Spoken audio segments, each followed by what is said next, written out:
নমস্কার বন্ধুরা, আজ আমি বানাবো ইলিশ মাছের। এই যে এখানে 3টা ইলিশ মাছের লেজা আছে। ইলিশ মাছের লেজা দিয়ে আমি ভর্তা বানাবো। তাহলে দেখুন কিভাবে আমি ভর্তাটা বানাই। ভর্তাটা বানাতে আমার লাগবে স্টিলের থালা।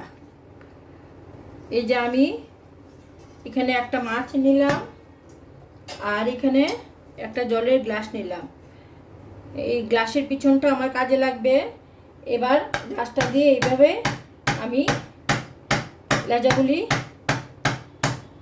থেকে কাঁটা থেকে লেজার কাঁটা থেকে মাছগুলি বের করে নেব। এই দেখুন কি সুন্দর মাছগুলি বেরিয়ে যাচ্ছে আর কাঁটাগুলি আলাদা হয়ে যাচ্ছে।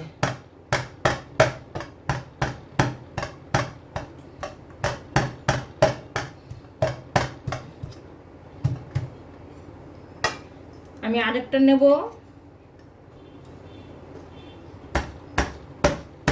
এটাও সেমভাবে করবো এবং যতগুলি লেজা আছে সেমভাবে এগুলি এইভাবে পেস্ট করে নেব। তারপরে হাত দিয়ে কিছু কাটা একদম বেছে নেব। তাহলে আমি কাটাগুলি সবগুলি বেছে আপনাদের দেখাচ্ছি।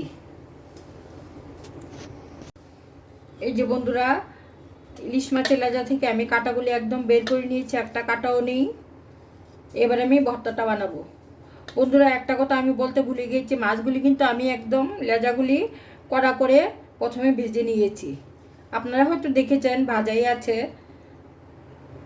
এটা কিন্তু কাঁচা মাছ দিয়ে হবে না কখনো ভর্তাটা।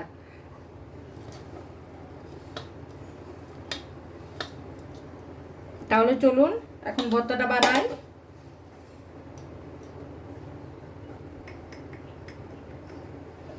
এটা লবণ দিয়ে ভেজে রেখেছি তো, তাই সামান্য নুন দেব। এবার এখানে কুচনো পেঁয়াজ আছে 3টের মতো নিয়েছি, এগুলো দিয়ে দেব। আর এখানে আছে 4-5টে কাঁচা লঙ্কা কুচে রেখেছি, এগুলো দিয়ে দেব। এবার সবগুলো ভালো করে মাখবে।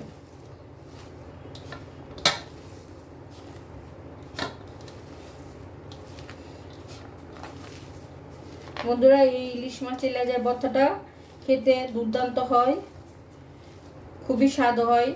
আপনারা একবার হলো বানিয়ে খাবেন এবং কমেন্টে জানাবেন। আজ তো আমি ভিডিও করছি, আমি আরেকদিন বানিয়ে এমনিতে ঘরে খেয়েছি, খুবই টেস্টি হয়। একদম চটকে চটকিয়ে মাখবেন জোর দিয়ে।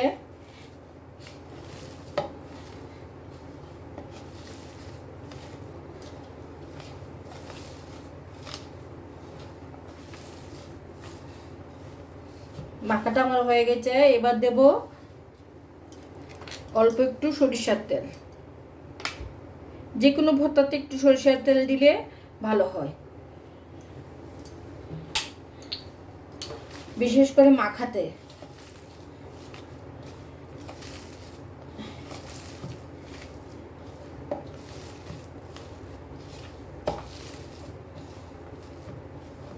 এই যে বন্ধুরা দেখুন,